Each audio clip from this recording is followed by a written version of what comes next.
Let's take a closer look now at this evidence about what we learned in terms of this case against President Trump. Joining me now, Julie Hirschfeld-Davis, CNN political analyst and congressional editor for the New York Times, and Shan Wu, CNN legal analyst and former federal prosecutor. Shan, based on what you heard from these witnesses, what changed this week?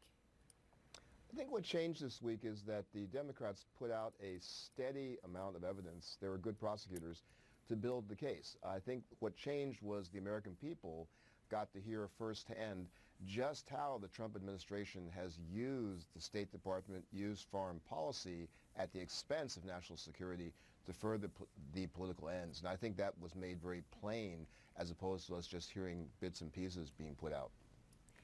And Julie, in terms of Capitol Hill, what's your sense of what changed, if anything, this week?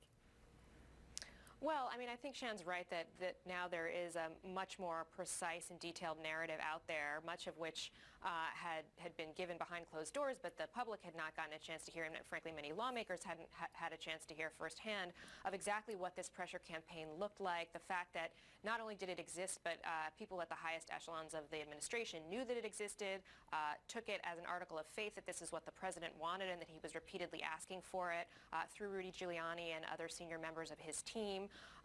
And also that, you know, there was quite a bit of pushback and alarm inside his own administration about it. That has all been made very plain. But in terms of the political dynamic, I think Manu is right that this hasn't really moved any votes that I can see.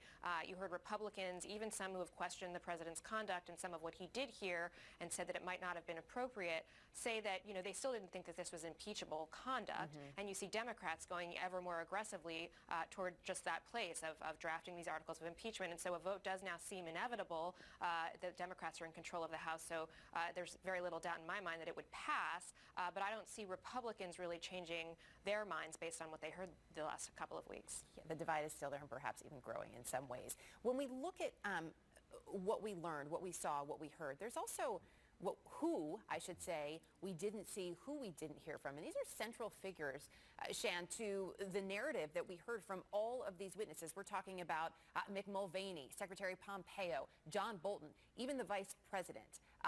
We are likely not going to hear from them. Do you think Democrats are risking anything by potentially wrapping this up too soon? Are there more people to hear from?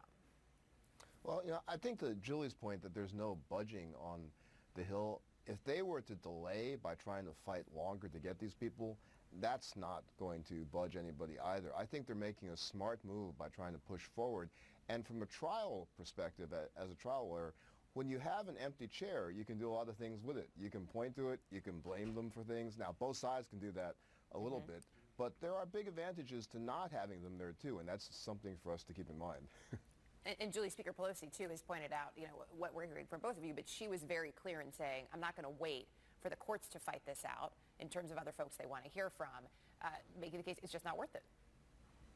Right. Time is definitely not their friend. And in this case, actually, I mean, you heard Manu lay out the likely articles. One of the articles that I don't think is in dispute at all is that there is going to be an article of impeachment against President Trump for obstruction of Congress. And the fact that these top officials will not appear, the fact that they have not been willing to furnish a bunch of the documents that we now know from firsthand witnesses and other witnesses are crucial to understanding what actually went on here and what was happening with the aid, what was happening with the White House meeting, key conversations and records and emails and the like that the committee would need to actually reach some factual conclusions in this investigation are not being furnished. That is going to be one of the bases that the House Democrats are going to use to essentially charge the president. So not only does it not make sense for Democrats on a calendar perspective to really push more for these people that they know they're not going to get, most likely, but it also strengthens their case potentially for impeachment.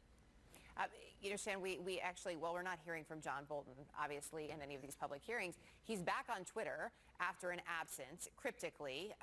So apparently he's okay to talk on Twitter in his mind. Right. But also, just recently, instead of, first there was stay tuned for the backstory earlier this morning. If you have something to say, you could just say it. And then he goes on to say, just a short time ago, we've now liberated the Twitter account previously suppressed unfairly in the aftermath of my resignation as National Security Advisor, and once again, more to come.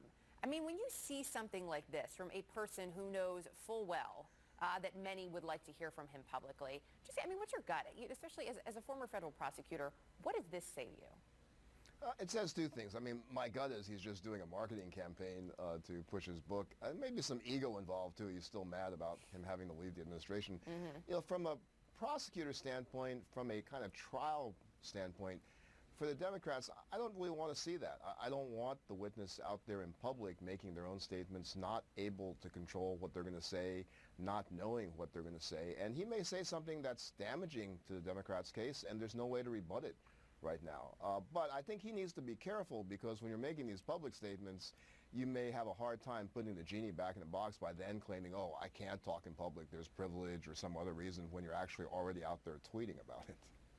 Oh, it all comes back to the Twitter often, doesn't it? Shan, Julie, thank you both. Thank you.